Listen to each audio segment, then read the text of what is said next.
podcast chez Cavan, en collaboration avec Gestion Arvika Inc., McDonald's, Bull Nutrition, GMT Collection, Rénovation Calfeutrage Alcam, DEC RDP, Spark Energy Drink, Cadence Virtuelle, FDHL, All-Star Cup, Golden Break, Sliders Keepers, AAD Lab, la voûte sportive, deck pour qui, sabre-voix, focus, gardien de but.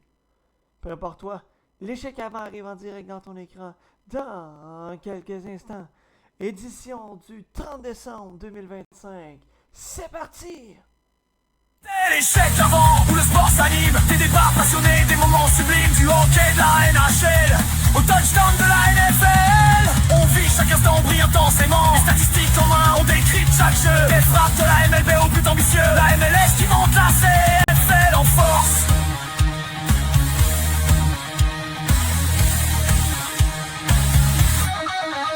Chaque discipline nourrit nos échanges, nos ressources. C'est plus qu'un micro, c'est un rendez-vous. Une équipe, une passion, un esprit de fou. On plonge dans les faits, on questionne, on apprend. L'échec avant, c'est le sport différent.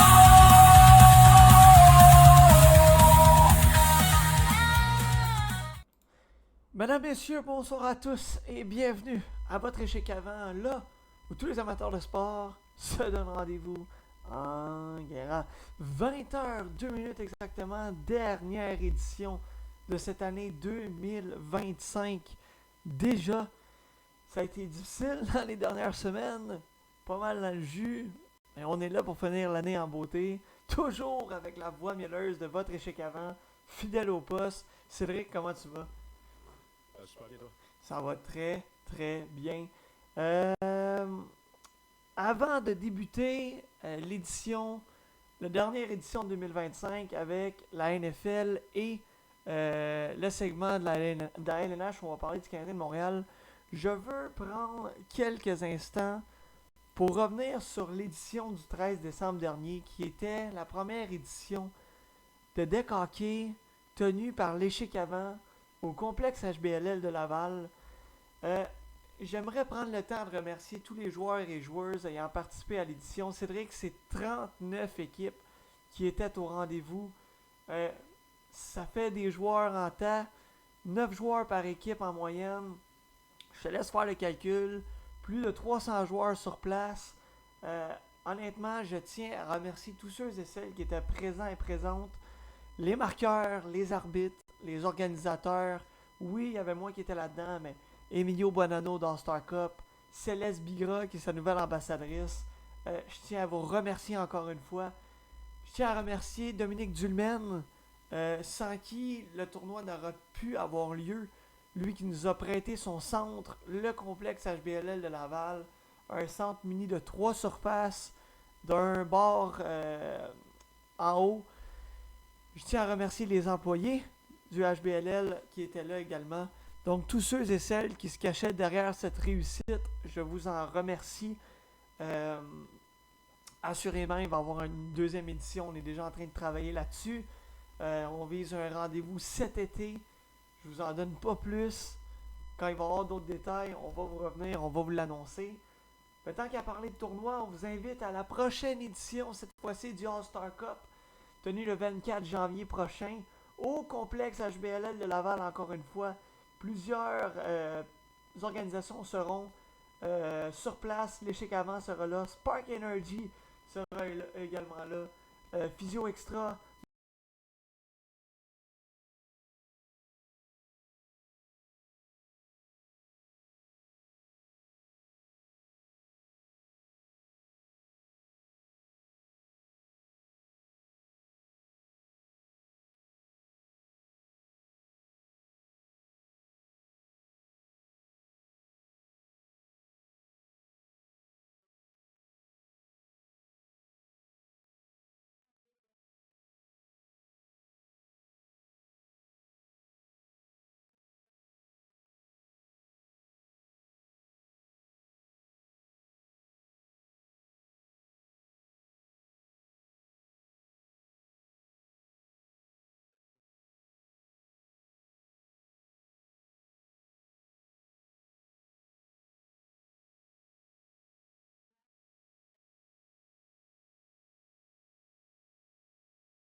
sais pas, tu m'entends-tu, toi?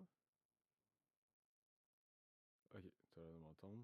J'ai pas l'impression qu'on t'entend non plus dans le live. Je sais pas si. Ouais, ok, moi, dans le live, je m'entends moi, puis je t'entends pas toi non plus.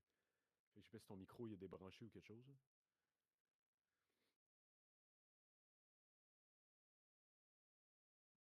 Je pense que c'est ça.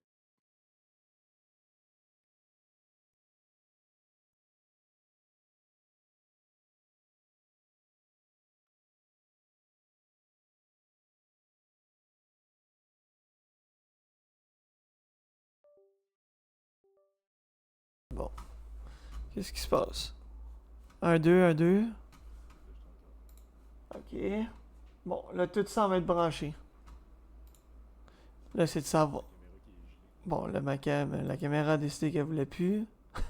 Quand tout va bien, tout va bien. Oh là là. Ok.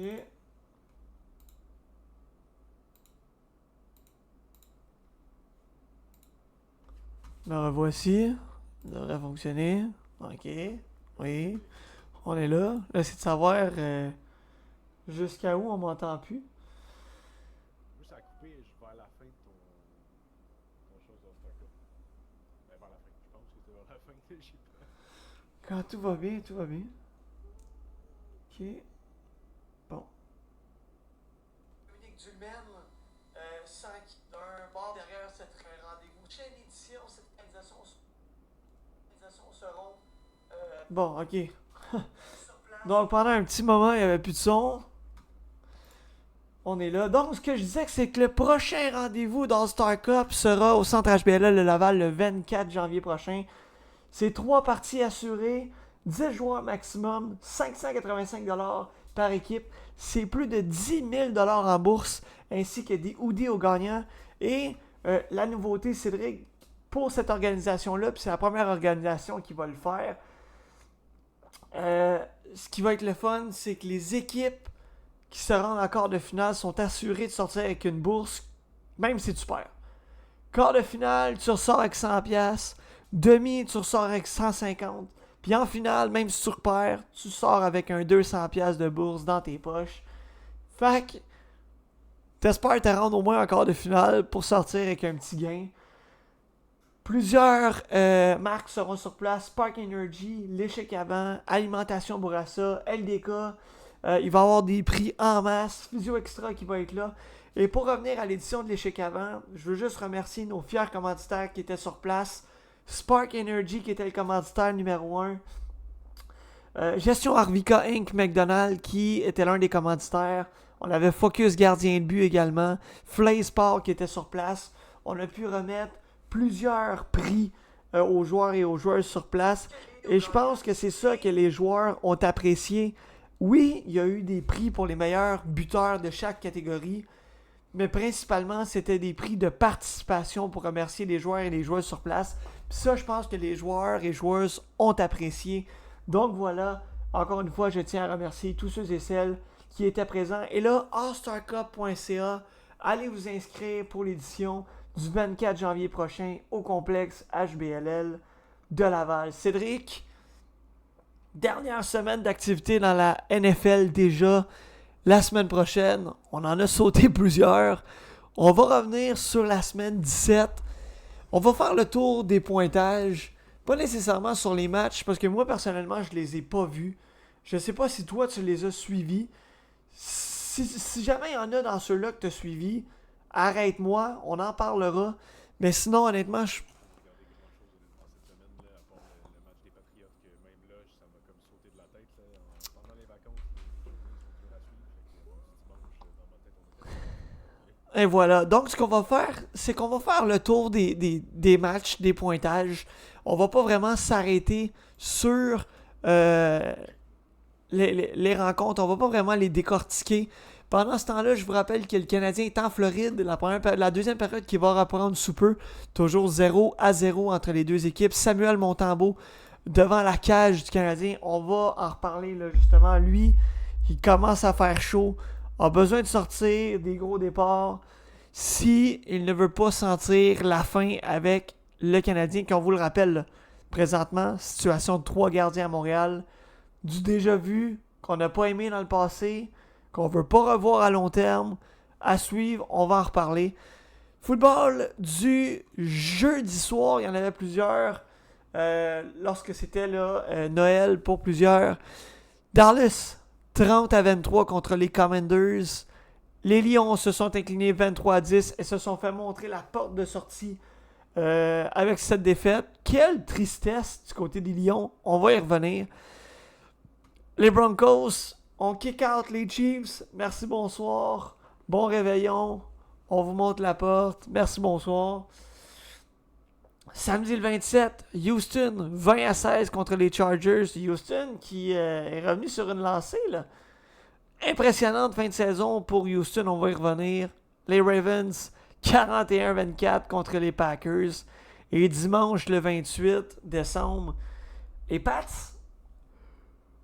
cuisante volée contre les Jets 42-10. Non, ce n'était pas un jeu de mots. Cuisante volée, les Jets, ils sont plutôt écrasés, je le dirais ainsi. Les Saints, 34-26 contre les pauvres Titans. Seahawks, 27-10 contre la Caroline. Arizona s'est incliné 37-14 contre les Bengals. Les Browns, qui l'ont emporté 13-6 contre les Steelers. Jacksonville, quelle fin de saison pour les Jags. Eux aussi, 23-17 contre les pauvres Colts d'Indianapolis. Vraiment, les Colts, ça a été en pente descendante avec la blessure de leur carrière numéro 1. Tampa Bay, Miami, 20-17 Miami. Buccaneers aussi, là, difficile fin de saison. Giants, 34-10 contre les Raiders. Eagles, Bills, 13-12. Quel match décevant du côté de Buffalo. 49ers, 42. Chicago, 38. Quel match du dimanche soir. Ça a été un duel entre Purdy et Williams. Assez écœurant, match offensif, serré jusqu'à la fin. Les Niners se sauvent avec la victoire. Les matchs du lundi soir, les Falcons qui l'emportent contre les Rams 27-24. Cédric, au niveau du classement, au niveau des éliminatoires, du côté de l'américaine, les Broncos sont à égalité avec les Pats 13-3. Ensuite, Jacksonville à 12-4. Les Steelers sont à 9-7. Toujours pas assurés de faire les éliminatoires. Puisque les Ravens sont toujours dans la course à 8-8. Houston, Chargers et Bills se sont assurés d'une place en éliminatoire. Et là, tu vas être d'accord avec moi. C'était l'équipe de l'heure dans la NFL au milieu de la saison et les Colts d'Indianapolis se sont fait montrer la porte de sortie. Quelle déception du côté de l'organisation des Colts, Cédric. Absolument, c'était la meilleure équipe là, dans la ligue au début de la saison. Puis là, c'est sûr qu'avec la blessure à Daniel Jones, on a perdu tous les matchs qui ont suivi, si je ne me trompe pas. Puis il faut dire que ça a été un peu différent. On pensait aussi là, les séries de la AFC, les Broncos marquaient bien plus haut qu'on les voyait. Les Jaguars, par exemple, qui ont pris des places importantes en série. Donc les Colts, qui malheureusement sont du mauvais côté là, de cette porte qui tourne là, qui sont éliminés. Mais ça va être intéressant de voir, là, tu l'as mentionné, les Ravens qui ont été capables de battre les Packers, puis les Browns qui ont battu les Steelers pour donner une toute dernière chance aux Ravens de passer en série, là, eux qui jouent contre les Steelers cette semaine. Donc ça va être intéressant de voir là, pour la place en série dans l'américaine qui va être capable d'aller la chercher. À la mi-saison, on savait pas trop où s'enligner avec les Texans de Houston. Il y a eu la blessure de CJ Stroud qui a été blessé à plusieurs reprises dans la première partie de la saison. Et là, on est sur une séquence de 8 victoires consécutives. Quel revirement, Cédric, du côté de Houston qui s'en va en éliminatoire finalement, là. Ouais, c'était une équipe qu'on pensait pas voir là après leur début de saison, là, quelque chose comme 0-3, puis après ça on était 2-5, quelque chose comme ça avant de Ouais. changer de côté là, environ.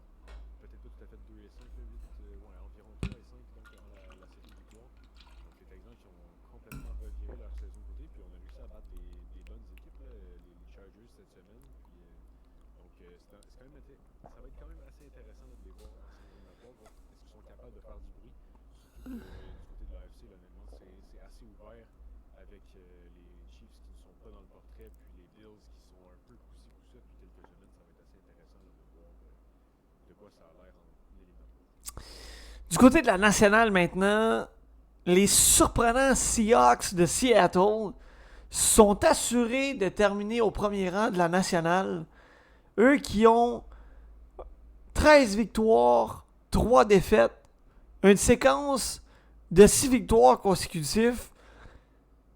Le pari Sam Darnold a été gagné à Seattle.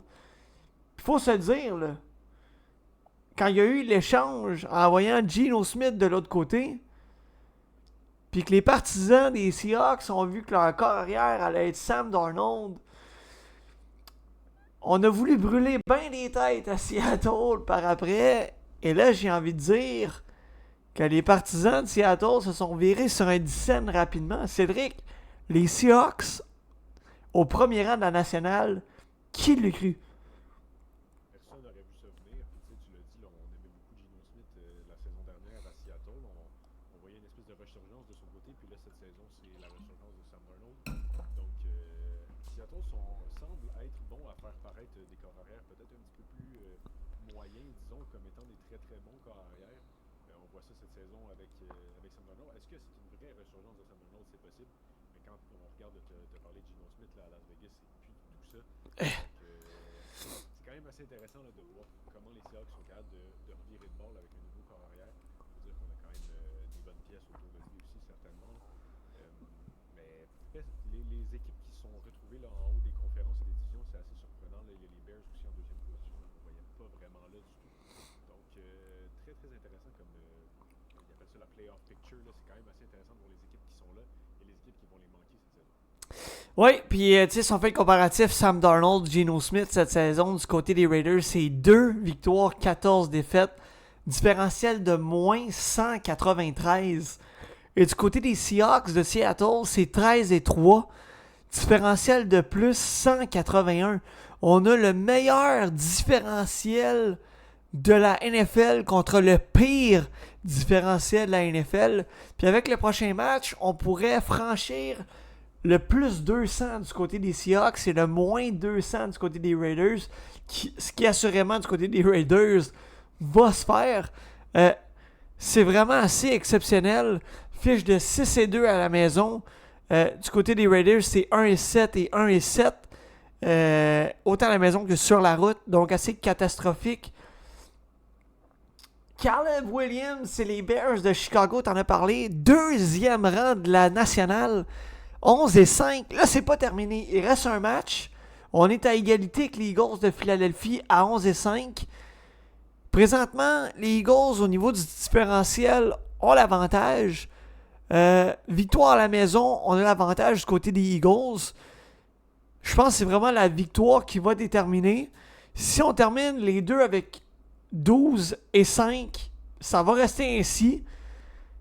Assez surprenant, Cédric, de voir les Bears devant les Eagles cette saison. Là.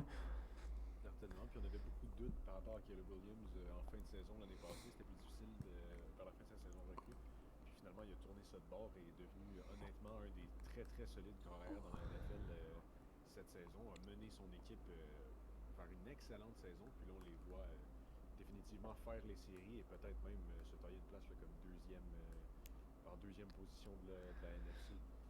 Donc, très très belle saison, très très surprenant selon moi. Puis, très cool de voir des jeunes corps arrière là, prendre un petit peu la relève puis mener leur équipe là, à des bonnes places en série. Au 4e rang, ils ne sont pas assurés d'une place en éliminatoire, mais quand même, chapeau, les Panthers de la Caroline sont encore en vie après 17 rencontres. En fait, eux, ils ont joué 16 rencontres, après 16 rencontres. Dossier de 8 et 8. Pourquoi je dis qu'on n'est pas encore assuré, c'est que les Buccaneers de Tampa Bay ne sont techniquement pas éliminés encore malgré un dossier de 7 et 9. c'est vraiment à la semaine 18 que ça va jouer. Sinon, parmi les équipes repêchées, les éclopés de San Francisco se sont assurés d'une place en éliminatoire, une poussée de 6 victoires consécutives, 12 victoires, 4 défaites. Brock Purdy, qui a survécu aux nombreuses blessures de son équipe, a eu je ne sais pas combien de receveurs blessés durant la saison, a fait de la magie. Les Rams à 11-5 et les Packers de Green Bay, par la peau des faufounes, se sont assurés d'une place en éliminatoire. Il a fait chaud à Green Bay là, vers la fin de la saison. Ouais, on s'attendait à peut-être une meilleure saison au total là, du côté de Green Bay. On l'a dit au début de la saison, pour moi, c'était la meilleure équipe là, dans la NFL. Et en plus, avec l'ajout de Michael Parsons, là, ça semblait être toute une équipe là, pour remporter la NFC au complet, en fait. Puis là, on se retrouve à être la dernière équipe là, dans les séries de ce côté-là. Donc, je pense qu'on n'est pas tout à fait garanti d'être la dernière seed, à moins que c'est pas tout à fait clair. Bref. Mais oui, un peu déçu là, de la fin de la saison des Packers. Je me serais attendu à plus de victoires, certainement. Mais c'est encore une équipe qui va être capable de faire du bruit dans les séries, selon moi, surtout si on joue, si ça reste ici. Je pense que les Bears seraient leur adversaire. Si c'est pas les Bears, peut-être les Eagles. Ça va être assez intéressant là, de voir si on est capable de faire du bruit dans les séries. Je pense que c'est une équipe qui est capable de le faire. Cédric, allons vers notre avant-dernier top 5 des pires équipes dans la NFL et des meilleures équipes dans la NFL. J'ai hâte de t'entendre. Moi, il y a assurément du changement depuis la dernière fois qu'on l'a fait. Quel est ton top 5 des meilleures équipes? Je tiens à lancer une mention honorable aux Texans qui ne se rendent pas dans le top 5 pour l'instant, mais qui sont quand même tout près, malgré une fiche là, similaire ou égale à des équipes que j'ai par-dessus. Donc, à ma 5e position, j'ai les Bills qui sont beaucoup descendus dans les dernières semaines. Oh. Des défaites plus difficiles, des victoires peu convaincantes. On est un peu coussi-coussa. L'offensive fait pas toujours un travail incroyable. La défensive a de la difficulté. On perd des matchs qu'on ne devrait pas perdre. Bref, j'ai les Bills en 5e position. Les Jaguars montent pour moi 4e position. Donc là, c'est sûr qu'en fin de saison, quand tu regardes le classement, ça commence à ressembler pas mal aux 5 meilleures équipes de l'affiche aussi. Ouais. 3e position, par exemple, j'ai les Broncos, eux qui sont pour l'instant premiers dans l'américaine. Ça va être à voir si on est capable de rester là. En 2e position, j'ai les Seahawks qui sont premiers dans la nationale. Et en 1re position, je ne me retiens plus, c'est les Patriots après une écrasante victoire face aux Jets cette semaine. Pour moi, c'est la meilleure équipe dans la NFL. De mon côté, 5e position, les Bears de Chicago. J'aurais pu y aller avec une autre équipe, mais les Bears, pour vrai, m'ont surpris, moi, depuis plusieurs semaines. Donc, pour moi, c'est important de les placer en 5e position. Est-ce que c'est là... Est-ce que c'est une équipe dans le top 5 de la NFL présentement? Peut-être pas. Mais pour moi, je pense que actuellement, avec le football qu'ils donnent, ils peuvent être placés dans le top 5. J'ai hésité en 4e position entre les Eagles et les 49ers de San Francisco. Parce que les 49ers sont allés d'une grosse poussée de 6 victoires de suite à 12-4. On allait nulle part avec les blessures à mi-chemin dans la saison. Les Eagles sont les Eagles dans le sens où on gagne des matchs, mais on joue pas du football convaincant par moment. J'ai quand même gardé les Eagles au 4e rang. Ensuite, les Seahawks de Seattle au 3e rang, les Broncos au 2e et les Patriots au 1er rang complètent le top 5. Du côté des pires équipes de la NFL maintenant, là je me suis gâté. Là je me suis fait plaisir. Les Chiefs de Kansas City au 5e rang. Pour moi, on dort bien là-dessus. Honnêtement, Mahomes, j'étais plus capable de le voir là. Tasse-toi, va te coucher. Reviens en santé parce qu'on le sait qu'il n'est pas en santé. Il est blessé depuis probablement le début de la saison. Sa défensive va pas faire le travail. Il s'est fait ramasser à tous les games. J'espère que Travis Kelce c'est terminé. Ce gars-là n'avance plus. Je m'excuse, mais si les Chiefs veulent redevenir les Chiefs, on va devoir passer à autre chose avec Travis Kelce. Ensuite, les Titans au 4e rang, les Jets au 3e, les Cardinals en 2e et les Raiders de Geno Smith au 1er rang. Je n'ai pas mis les Saints parce que je pense qu'il y avait des pires équipes que les Saints. J'aurais pu ne pas mettre les Chiefs et mettre les Saints, assurément. Mais pour mon petit plaisir personnel, j'ai voulu mettre les Saints dans le top 5. Donc voilà, de ton côté? J'avais mis les Browns 5e, mais là, je me rends compte que j'avais oublié de mettre les Titans. Fait que je vais insérer les Titans à la place des Browns en 5e. Les Browns, de toute façon, qui ont gagné cette semaine, puis les Titans qui ont perdu. Donc, je vais avec les Titans en 5e. 4e position, les Cardinals. Je vais être un peu plus généreux que toi. Là, on n'a pas notre corps arrière partant. Bon, pour moi, les Cardinals sont la 4e pire équipe. 3e position, j'ai les Giants qui se sont eux-mêmes volés le premier choix au total au prochain repêchage en battant les Raiders. C'est les Raiders qui devraient l'obtenir. 2e position, j'ai les Jets, un autre cuisant revers, on en a parlé là, contre les Patriots. Et la pire équipe reste les Raiders. Les Jets, je pense qu'il n'y a pas vraiment d'argument plus fort que ça pour une équipe moins bonne que les Raiders. Prédiction semaine 18, c'est parti.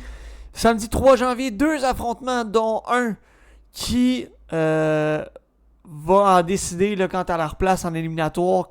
Panthers, Buccaneers à Tampa Bay. Quel est ton choix? J'y vais avec les Panthers. C'est difficile parce que honnêtement, c'est quasiment parce que j'ai pas envie de voir une équipe avec une fiche perdante faire les séries. Je serais complètement pour voir Baker Mayfield en série, mais je pense que les Panthers le méritent honnêtement. Donc j'y vais peut-être un petit peu avec mon cœur. Mais je pense aussi que les Panthers sont sur une bien meilleure séquence là, pour finir la saison que les Buccaneers. Donc selon moi, ils ont mis les chances de leur côté. Donc j'y vais avec les Panthers par-dessus les Buccaneers. Même à All in, Baker Mayfield à la maison. Tu n'as pas le droit de l'échapper. It's a do or die pour les Buccaneers. Baker Mayfield all the way.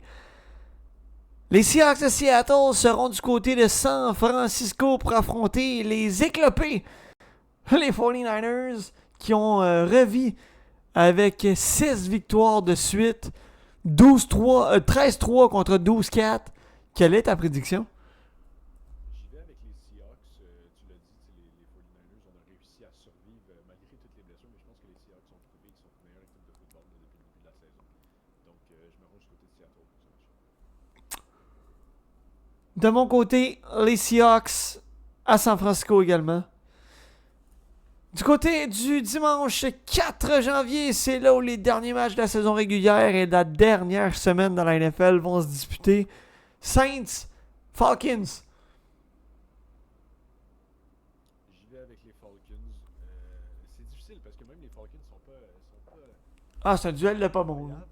C'est un duel de pas Ils bon. ont été Là. capables de battre les Rams quand même la semaine dernière. Donc, bon, je me range du côté des Falcons.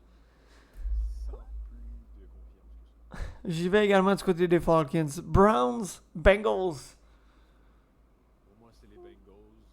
Bon, ça n'a pas été une saison facile, mais il reste Joe Burrow contre les Browns. Je pense que je me range. Houston reçoit Philip Rivers et les Colts. De mon côté, c'est CJ Stroud et les Texans qui vont l'emporter à la maison. Absolument à domicile en plus. Puis les Colts là, qui sont sur une pente descendante depuis la blessure de Daniel Jones. Donc, je vais avec les Texans aussi. Les Jags sont sur une lancée et seront à Jacksonville pour y affronter les pauvres titans du Tennessee, les Jaguars. Ouais, les Jaguars aussi. Packers, Vikings, un duel, j'ai envie de dire important pour les Packers qui doivent se replacer sur le droit chemin, doivent arriver en confiance en l'éliminatoire. Tu affrontes une équipe qui n'a pas connu une bonne saison et tu te dois de l'emporter au Minnesota. Les Packers, pour moi, seront les gagnants. D'accord avec toi. C'est un match qu'on doit emporter du côté des Packers si on veut faire du bruit entre les éliminatoires. Donc, je vais avec les Packers. Déception du côté des Cowboys qui sont éliminés du portrait des éliminatoires, mais termineront la saison sur une bonne note en visitant les Giants au MetLife Stadium. Ouais, les Cowboys vont l'emporter à New York. La saison des Giants qui va se terminer sur une autre déception. Mais ça va leur permettre d'avoir un bon choix au repêchage. Donc, je me range du côté des Cowboys aussi. Duel intéressant entre les Chargers et les Broncos à Denver. Et mon choix, l'équipe à domicile l'emportera. Ouais, je pense que les Broncos sont capables de l'emporter face aux Chargers. Est-ce que c'est possible que Justin Herbert ne joue pas? Je suis pas certain. Il me semble que c'est ça que j'avais vu. Bref, je pense que les Broncos sont capables de l'emporter de toute façon. Là, donc, je me rends jusqu'à Denver aussi. Chiefs, Raiders. Bon, j'ai mis les Chiefs là, parce qu'on affronte les Raiders. Là, à un moment donné. Faut pas charrier. Là, je pense pas que Geno Smith va l'emporter, même que je serais pas étonné. Hein. Ça serait pas tant étonnant parce qu'on a quand même, je sais même pas c'est qui là, le carrière du côté des Chiefs, parce que Patrick Mahomes est blessé, si je me trompe pas, Gardner Minshew aussi s'est blessé Ah, ouais. dernière, donc bon, je vais y aller avec les Raiders. Ouais, je vais y aller moi avec. On va y aller avec les Raiders, moi avec. Rams, Cardinals. Bon, les Rams à la maison. Ah, c'est facilement pour moi aussi. Pats, Dolphins. Les Pats à la maison. Je sais pas si Drake Mayer va jouer, je pense pas, là, mais... Je pense que oui, parce que dépendamment là, les Broncos, dans le match qui débute en même temps, donc je pense qu'on va faire jouer Drake May là, parce que c'est le match qui va déterminer si on remporte l'américaine au complet. Finalement, donc pour moi, je pense que toutes les pièces vont être là, autant pour les Broncos que pour les Patriots. Donc les Patriots vont essayer de remporter l'américaine puis de se donner une semaine de congé. Donc je vais avec les Patriots. Eagles, Commanders. J'ai mis les Eagles à la maison de mon côté. Ouais, moi aussi. Bills, Jets, Buffalo à la maison. Bien d'accord avec toi. Chicago, Détroit. Bon, désolé aux Lions, mais les Bears de mon côté. Je sais pas trop, c'est dur à... Oh, regarde, j'ai pas confiance. D'être disrupteur un petit peu, juste en fin de saison, on est déjà éliminé, on n'a rien à perdre. Je vais prendre les Lions juste pour faire différent, disons. Mais encore là, sans trop de confiance. Ah, j'ai oublié de le marquer, lui. Je l'ai skippé, on dirait. Bears. Ouais, je l'ai skippé. Baltimore, Pittsburgh. À Pittsburgh, j'ai été avec les Ravens. Ouais, le match qui détermine la dernière place en série là, dans l'américaine, je pense que les Ravens vont l'emporter aussi. On est sur une solide lancée depuis quelques semaines, puis je pense qu'on va être capable de se décrocher une place en éliminatoire à la dernière minute. Donc les Ravens vont aussi. Ouais, c'est un do or die pour les Ravens qui vont tenter là, de sortir les Steelers de Pittsburgh. On va se dire, dans tous les cas, c'est la fin d'Aaron Rodgers après cette saison-là. On s'en va maintenant du côté du segment 100% LNH, où on va parler du Canadien de Montréal. Présentement 0-0 avec 7-37 en deuxième période entre le Canadien et les Panthers en Floride. Le Canadien qui tente de remporter son dernier match de l'année 2025. Le Canadien qui présentement connaît un bon rendement là, au niveau des derniers matchs. On va pas aller trop loin, là, mais mettons si on regarde les 3 derniers matchs, Cédric, on a perdu 4-3 contre les Pingouins. On a gagné 6-2 contre les Bruins et on a perdu hier en tir de barrage contre le Lightning de Tampa Bay. Juste avant, je veux qu'on revienne sur quelques points. En fait, sur 2 précis là, que j'avais mis en annonçant le show d'aujourd'hui. Acquisition de Philippe Danault contre un choix de 2e tour en 2026. Celui qu'on avait obtenu quand on avait eu Patrick Laine contre Jordan Harris. Tes réactions? Écoute, on a eu Philippe Danault et Patrick Laine pour Jordan Harris. Donc pour moi, ça c'est du asset management assez incroyable. Pas fâché de l'acquisition du tout. Ceux qui voyaient cet échange-là comme la solution au poste de 2e centre, là, je pense qu'on a mal calculé la trajectoire de l'équipe. Pour moi, c'est juste de la profondeur. On va chercher un gars qui garde gagner les mises au jeu du coup, sans avoir besoin de déléguer Joe Veleno tout le temps. C'est un gars qui a donné, avant d'arriver avec le Canadien, avait donné 0 but en 145 minutes à 5 contre 5, je pense, quelque chose comme ça. On a donné un là, avec le Canadien contre Boston. Bref, peu importe, on a donné un but là, depuis qu'il est arrivé avec le Canadien, mais quand même juste un depuis le début de la saison. Donc on allait chercher de la profondeur au niveau des joueurs de centre. On a cherché un gars qui est capable de jouer défensivement puis gagner des mises au jeu. Pour moi, rien de négatif dans cette acquisition-là. Puis à ce prix-là, en plus, comme j'ai dit, c'est un choix qu'on a eu pour Jordan Harris. Donc vraiment rien à dire du bon travail de Kent Hughes sur lui. Assurément. Honnêtement, j'ai été très très heureux de voir la transaction. Je pense qu'au-delà du salaire, faut pas juste voir le 5,5 millions. Faut voir qu'on a été chercher justement un vétéran. Puis je pense que l'important là-dedans, c'est un centre gaucher. Tu as parlé de Joe Veleno tantôt, qui était le seul centre gaucher avec Alex Newhook qui pouvait faire le travail dans le cercle de mise en jeu. Là, tu ramènes un gars comme Philippe Danault, qui t'a déjà donné du bon hockey à Montréal, qui, bon, on le sait, est parti sous l'air Marc Bergevin pour un 500 000, qu'on a encore de travail dans la gorge, mais bon. Philippe Danault est de retour. Heureux d'être de retour ici. Lui qui avait demandé une transaction à Los Angeles. Ça allait plus. À peine utilisé à 5 contre 5. Pas utilisé en powerplay. À peine utilisé en désavantage numérique. Limité à quelque chose comme, je pense, c'est 4 ou 6 points là, en 30 matchs.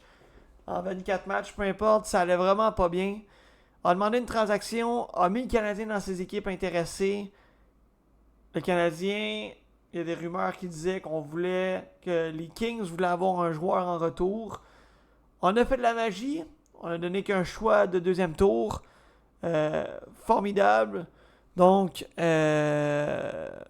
chapeau à Kent Hughes. Tu diras à ta blonde qu'elle a un beau masque. J'avais pas le choix. On l'a bien vu.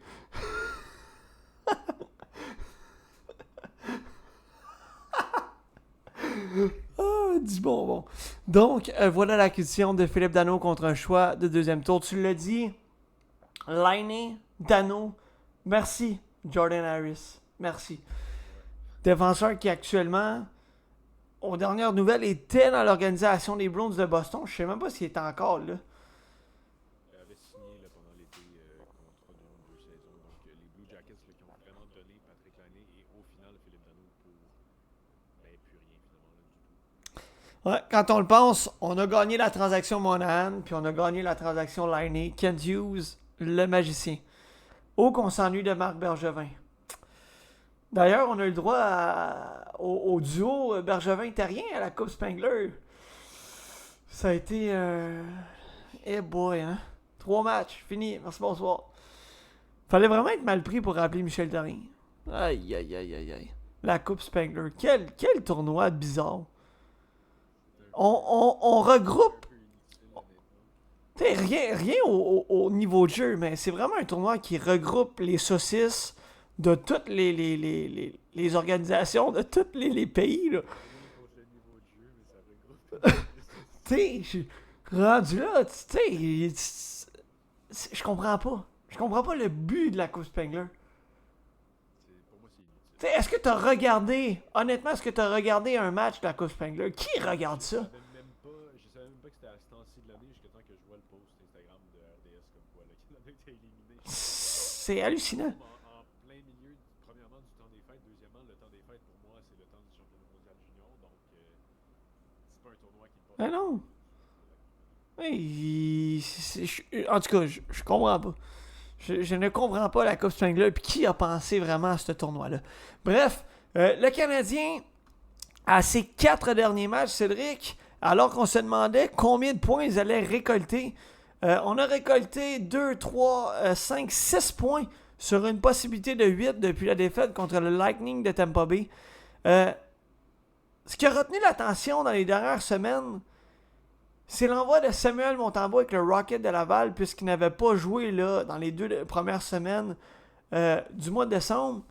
A été optimiste, a pris l'envoi en bas comme quelque chose de constructif, est allé travailler en bas. Bon, son premier départ a été difficile, on avait beaucoup de suspendus du côté du Rocket.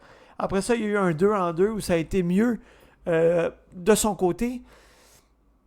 Qu'est-ce que tu entrevois pour la suite des choses du côté de Montembeault? Est-ce que, tu sais, là présentement on a 3 gardiens. Si ça se replace du côté de Montembeault, est-ce qu'on renvoie Jacob Fowler en bas? C'est quoi pour toi la suite des choses? Là? Parce que présentement, Dobech s'est replacé. Fowler donne des bons départs. Il est bon. Il est écœurant. Il a une bonne vision. Il a un bon déplacement. Là, tu renvoies Montembeault dans la game. Est-ce que c'est un do or die pour Montembeault? c'est intéressant comme question. Je sais pas, il y a plusieurs scénarios qui sont possibles. Est-ce qu'on veut faire performer un gardien de but pour en échanger un? C'est une possibilité. Est-ce qu'on veut s'assurer que Montembeault est bienvenu pour retourner Fowler à Laval, faire ses affaires dans la Ligue américaine, continuer à gagner en confiance, continuer à gagner beaucoup de matchs? C'est une autre des options. Est-ce que on veut garder... C'est possible qu'on veut aussi garder 3 gardiens dans la Ligue nationale. T'sais, on l'a vu, là, je sais pas si tu as vu la statistique comme quoi Dobèche, c'est quasiment un 100 de pourcentage d'arrêt de différence entre quand il y a, je sais pas, 4-5 Euh, points. Dobèche, C'est quelque chose comme 8,90 puis 940. Là, euh, c'est une grosse différence. Puis si tu as 3 gardiens de but, ben, ça te permet d'avoir 3 gardiens de but qui ont beaucoup de repos. Est-ce que c'est ça l'idée? Je sais pas. Je suis pas dans la tête de Kenny qui est Martin Saint-Louis. Moi, ce que j'aimerais, je suis partagé entre renvoyer Fowler à Laval ou le garder à Montréal. Moi, je pense que Fowler doit jouer. Donc, idéalement, pas 3 gardiens de but à Montréal trop longtemps. Mais si on décide de le garder à Montréal, pour moi, il fait amplement le travail. Là. Je pense que c'est le meilleur gardien du Canadien. Peut-être pas au niveau statistique ou pour cette saison, peut-être pas à long terme, mettons.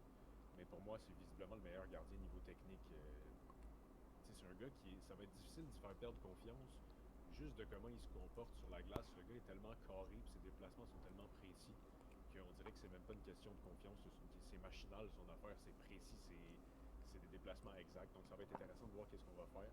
Mais pour moi, Fowler doit être devant le filet le plus souvent possible. Donc s'il faut que ce soit Laval, ben écoute, à quelque part, tant mieux, parce que ça veut dire qu'on va avoir retrouvé les 2 gardiens en Montembeault et Dobèche. un point intéressant que tu as amené, c'est du côté de Jacob Dobèche. Moi, je terminerai en disant Jacob Dobèche va garder l'étiquette de 2e gardien en raison de ce problème. Lorsqu'il a des départs trop rapprochés, il est moins performant qu'un départ une fois de temps en temps. Un départ aux 3-4 jours, c'est juste parfait pour Dobèche. Ça, c'était mon point par rapport à Jacob Dobèche. Ensuite, si Montembeault redevient le Montembeault de l'an passé, j'ai pas de problème à renvoyer Jacob Dobèche en bas en lui disant écoute, on t'a monté en haut, t'as eu une coupe de game, ça a bien été, on te renvoie en bas, continue à aller gagner en bas, puis on se revoit d'ici la fin de la saison ou l'an prochain. Ça, j'ai pas de problème. Par contre, c'est que si Montembeault. Moi, c'est parce que je le vois de 2 façons. Tu sais, si Montembeault gagne, Fowler gagne, puis Dobèche gagne, il est là ton problème. C'est que à long terme, 3 gardiens, ça marchera pas. Parce que tu peux pas donner un départ aux 5 jours à Fowler, un départ aux 5 jours à Dobèche, puis un départ aux 5 jours à Montembeault. À un moment donné, oui, ils vont avoir plus de jus, mais il y a de la rouille qui va s'installer. Je sais pas si tu comprends ce que je veux dire. Oui, mais pour moi, c'est pour ça que si les 3 gagnent, soit tu renvoies Fowler à Laval, soit malheureusement t'en échanges un des 3. Tu peux pas avoir 3 gardiens longtemps, tu sais. Puis je pense pas que c'est ça non plus l'idée qu'on a avec les Canadiens, tu sais. Mais tu sais, actuellement, là, Il y en a un qui va devoir bouger, tu sais. Je serais surpris qu'on en garde 3 jusqu'à la fin de la saison. tu sais, honnêtement, là, actuellement, là, au moment où on se parle, même si Montembeault retrouverait son hockey de l'an passé, puis qu'on décidait d'échanger Montembeault, parce que moi, personnellement, je me dis qu'à long terme, c'est Montembeault qui va partir. Moi, je pense que Fowler-Dobèche va être ton duo futur. Mais actuellement, la valeur de Montembeault est estimée à quoi? Ben, c'est tout dépendamment de comment il se relève. Mais pour moi, si j'ai avancé cette idée-là, mais pour moi, je pense qu'on devrait garder Montembeault. Tu sais, si Montembeault se relève, là, on devrait le garder jusqu'à la fin de la saison puis renvoyer Fowler à Laval. Pour moi, ça, c'est la solution optimale pour que Fowler ait le plus de départs possible, le plus de victoires possible aussi, qu'on brûle pas au niveau de la Ligue nationale. Puis si tu as 2 gardiens de but en Montembeault et Dobèche qui retrouvent un rythme comme il y avait l'année passée, on n'aura pas de problème du côté du Canadien à faire les séries. Là. Donc, tout est question de la performance de Montembeault, honnêtement. Puis si malheureusement la performance de Montembeault ne revient pas comme elle était avant, on va trouver un autre moyen de malheureusement s'en départir. Puis on va garder Fowler et Dobèche comme tandem à Montréal. Mais pour l'instant, là, de ce que je vois, j'ai comme un petit écran là, dans mon écran d'ordi qui me montre le hockey présentement. Puis Montembeault a l'air quand même assez confiant et solide pour moi. Donc ça va être intéressant de voir s'il est capable de poursuivre sur ce début de retour. Hâte de voir la suite des choses du côté de Samuel Montembeault. Cédric, avant d'aller vers nos prédictions des prochains matchs, ma dernière question étant la suivante. Puis on en a parlé au début de la saison. C'était un point d'interrogation. T'en avais même parlé dans les premiers épisodes. Kapanen. Oliver Kapanen.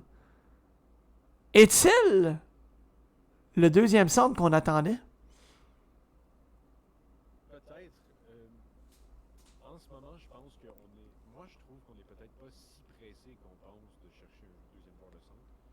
D'autant plus que là, si vous regardez les championnats du monde junior, il y a un certain Michael Age. Donc là, moi, je suis en train de me dire que, mettons là, qu'on se ramasse avec un Oliver Kapanen comme troisième joueur de centre, puis Michael Age comme deuxième. Je pense qu'on n'a pas besoin d'aller chercher de renfort à ce niveau-là. Donc, est-ce que Kapanen est un deuxième joueur de centre d'avenir? Il serait capable, je pense, qu'il est en train de prouver qu'il serait capable, mais pour moi, le gars qui a cette étiquette-là dans le front, pour moi, c'est Michael Age. Faut donner des fleurs à Juraj Slafkovský aussi, là, honnêtement. Oh. Les joueurs sur son trio comme des joueurs d'excellence, honnêtement. Hey, lui, il est allumé, là. Et honnêtement, il est parti pour avoir sa meilleure saison de carrière. Puis, est-ce qu'on a été peut-être un peu impatient avec un gros joueur? Oui, mais en même temps, c'est le premier choix overall. T'as pas le choix. Tu veux, tu sais, quand tu regardes un gars comme Connor Bedard, un gars comme Macklin Celebrini, un gars. Puis là, je suis pas en train de comparer Slafkovský à ces gars-là, mais. Tu sais, quand tu regardes les dernières années, il y a des clubs qui ont eu Celebrini, Bedard, un gars comme McDavid, tu sais, Matthew Schaefer. À un moment donné, tu te dis, c'est un premier choix overall. Tu veux avoir des résultats maintenant. On le savait que ce repêchage-là, c'était probablement l'un des plus faibles des dernières années.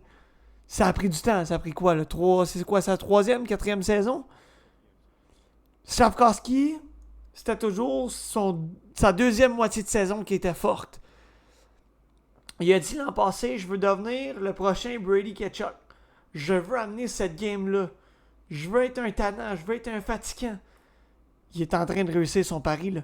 Il est bon depuis le début. C'est peut-être cherché là, dans les 10 premiers matchs de la saison. Mais là, présentement, ce gars-là est une terreur.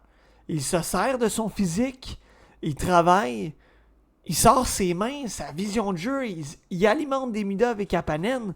Slafkovský, présentement, là, c'est solide. Là. Mais, t'as parlé de Michael Age tantôt.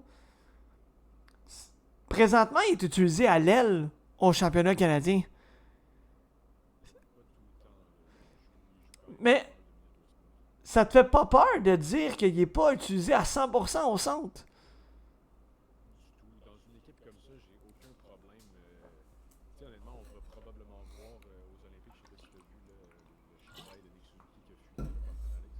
On va probablement voir Nick Suzuki jouer à l'aile aussi. Il y a tellement de talent sur cette équipe-là. Tu as besoin des gars qui sont capables de faire plusieurs affaires. Moi, pour moi, ça montre juste plus de polyvalence. Puis honnêtement, à voir comment Kapanen est capable de jouer, si jamais Michael Age devient un ailier, ben écoute, il jouera sur le premier trio avec Suzuki et Caulfield. Je pense que c'est pas nécessairement plus grave que ça, selon moi. Mais je pense que c'est encore, je l'ai vu prendre des mises au jeu, là, il est confiant dans le cercle des mises au jeu, il sait où se placer en zone défensive. Moi, je suis pas nerveux du tout pour lui au niveau de la position de centre. Je pense qu'il va être capable d'amener ça au niveau de la Ligue nationale. Un fin passeur, un bon lancer, un joueur intelligent, pour moi, je pense que c'est un style de jeu qui s'apporte très bien au niveau de la Canadien. Actuellement, le Canadien a Patrick Laine, Kirby Dach, Alex Newhook, de blessés au niveau de l'attaque. Jake Evans également. En pensant et en prenant l'hypothèse que Kapanen est peut-être ton futur deuxième centre actuellement, puis que tu n'as pas nécessairement besoin d'un deuxième centre présentement,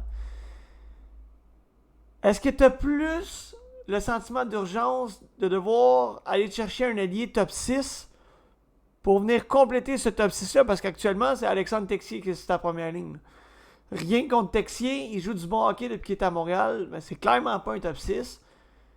Est-ce qu'on est plus près d'un besoin d'un allié top 6 que d'un centre actuellement? Moi, je pense qu'on est pense qu'il faut peut-être pas paniquer. J'ai l'impression que c'est pas facile. Je pense que c'est niveau constance là, qu'on a de la difficulté parce qu'un gars comme Bolduc, pour moi, dans le top 6, j'ai pas de problème avec ça, mais c'est niveau constance que c'est difficile. C'est pour ça qu'il est pas là tout le temps.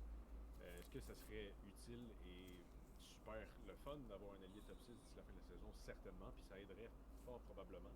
Mais je pense que les Canadiens sont pas prêts à sacrifier un morceau de futur pour. Honnêtement, je pense qu'on a un Michael Age qui est capable de venir faire sa place dans le top 6. Quitte à bouger Kapanen ou Age à l'aile, tu aurais un top 6 avec Demidov, Slavkovski, Age, Suzuki, Caulfield.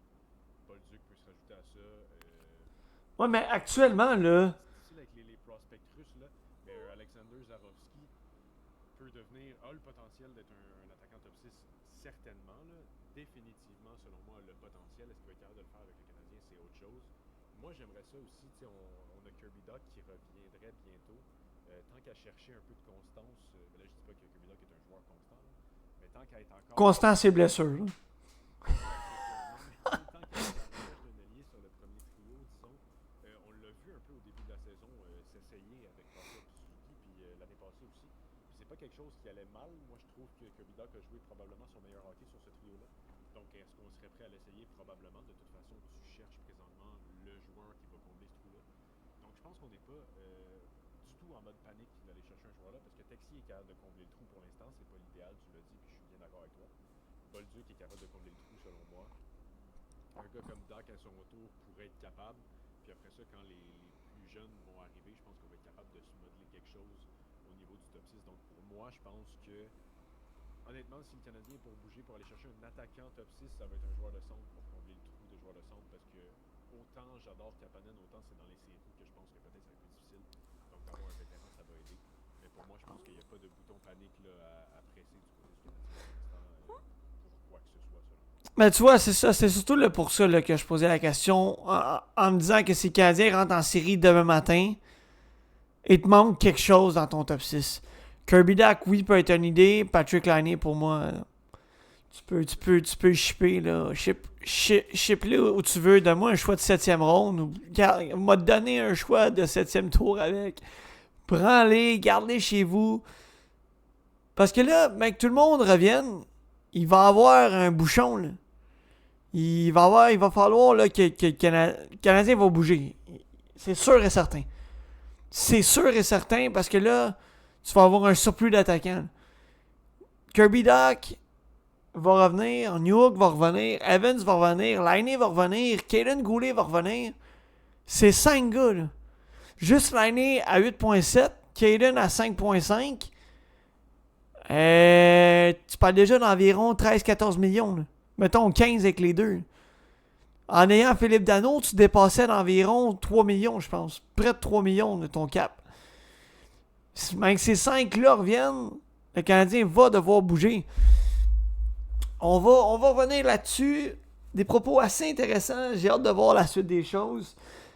Pour ce qui est de Zachary Bolduc, tu sais, tu as parlé de Slavkovski tantôt, qu'on manquait de patience. J'ai l'impression que quand on a acquis Bolduc, on a mis la barre trop haute. On a mis la barre trop haute. Il a commencé en feu avec 2 matchs de fou.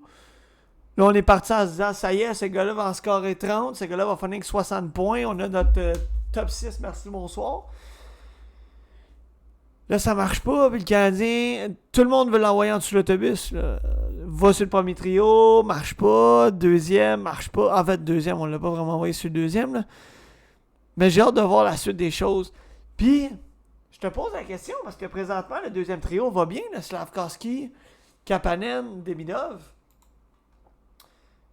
Lorsque Alex Newhook et Kirby Dach vont revenir, on va les placer où? Tu as parlé de Kirby Dach sur le premier trio. Newhook, ça allait bien avec Kapanen, Demidov. À ce moment-là, va se ramasser sur le troisième trio. Est-ce qu'on pourrait retrouver un gars comme Texier, Newhook et Bolduc? Une bonne question. Comme j'ai dit, je pense qu'on va peut-être vouloir essayer. Mettons qu'on dit qu'on essaye Dach sur le premier trio. Ben, t'as Dach, Suzuki, Caulfield. Ouais, Dach, Suzuki, Caulfield, Slavkovski, Kapanen, Demidov, pour moi, on ne touche pas à ça. Newhook, Danault, Bolduc. Ouais, présentement, là, c'est Josh Anderson Anderson qui est sur le 3e trio. Puis moi, cette saison, Josh Anderson, autant on l'a encensé l'année passée comme étant un guerrier pendant qu'il jouait blessé. Là, présentement, Il joue du bon hockey. Là. Josh Anderson joue du bon hockey. Bah, moi, je trouve pas qu'il est mauvais. Là. Je trouve pas qu'il est mauvais.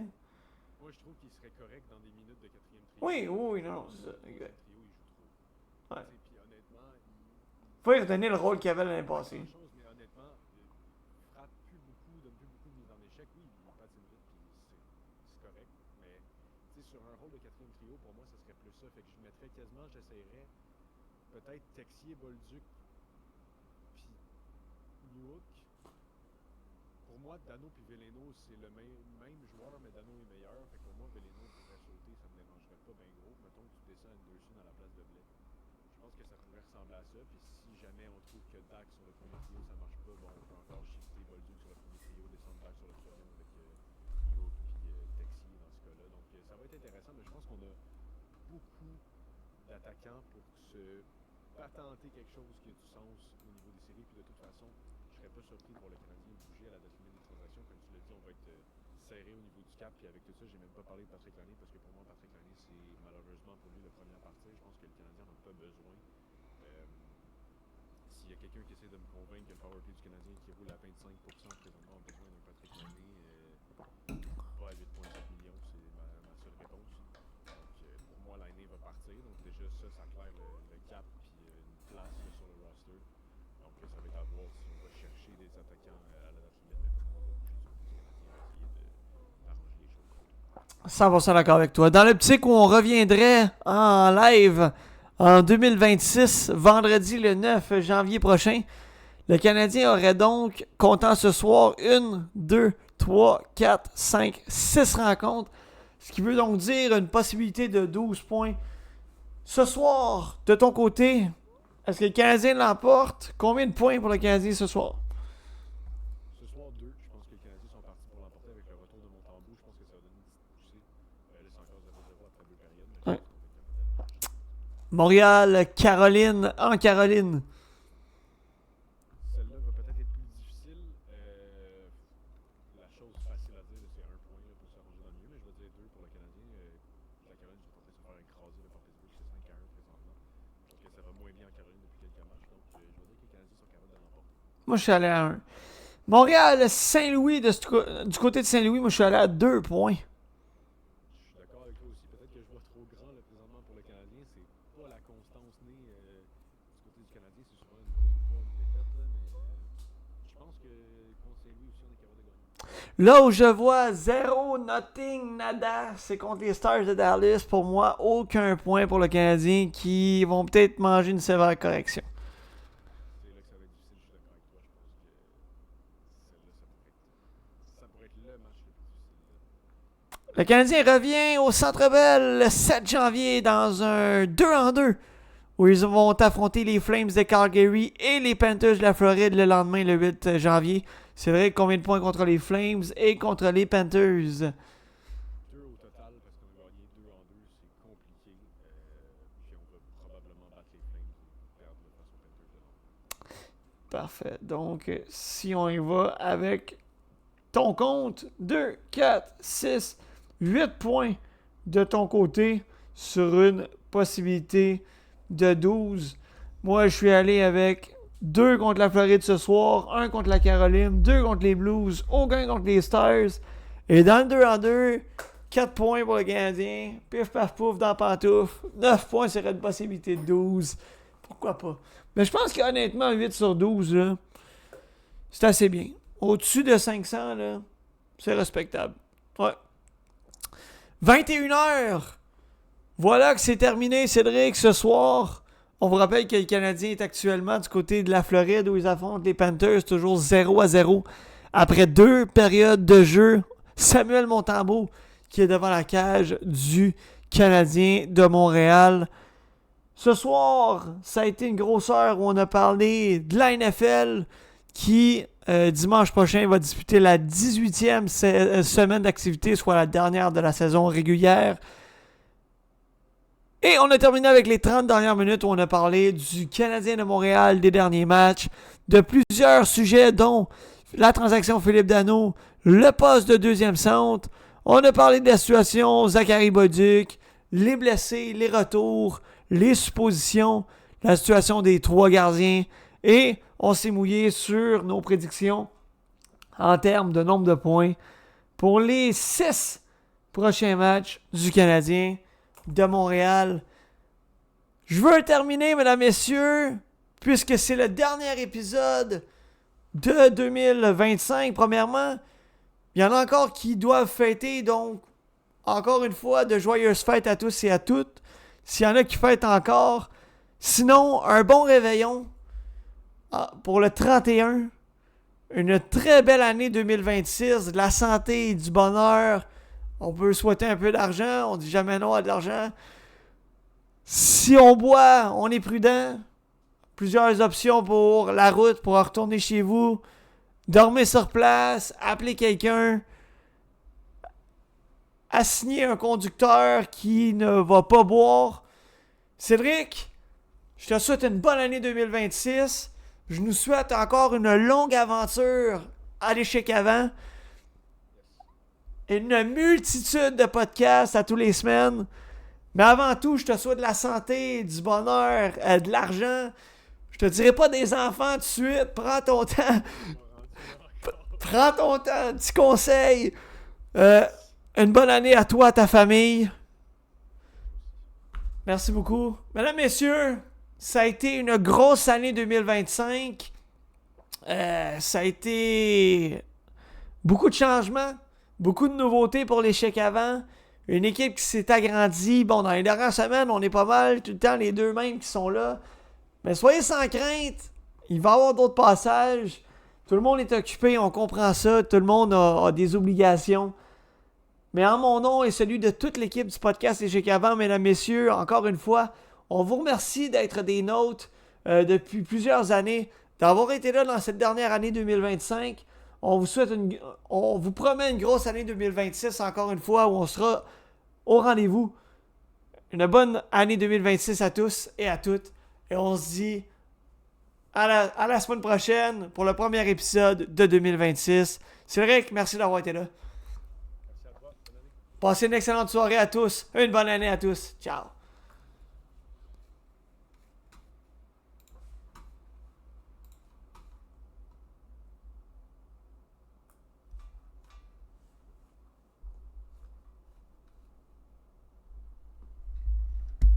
L'échec avant où le sport s'anime. Des départs passionnés, des moments sublimes. Du hockey, de la NHL au touchdown de la NFL. On vit chaque instant, brille intensément. Les statistiques en main, on décrypte chaque jeu. Des frappes de la MLB au but ambitieux. La MLS qui monte la CFL en force.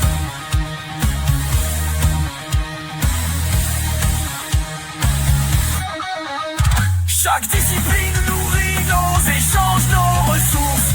C'est plus qu'un micro, c'est un rendez-vous. Une équipe, une passion, un esprit fou. On plonge dans les faits, on questionne, on apprend.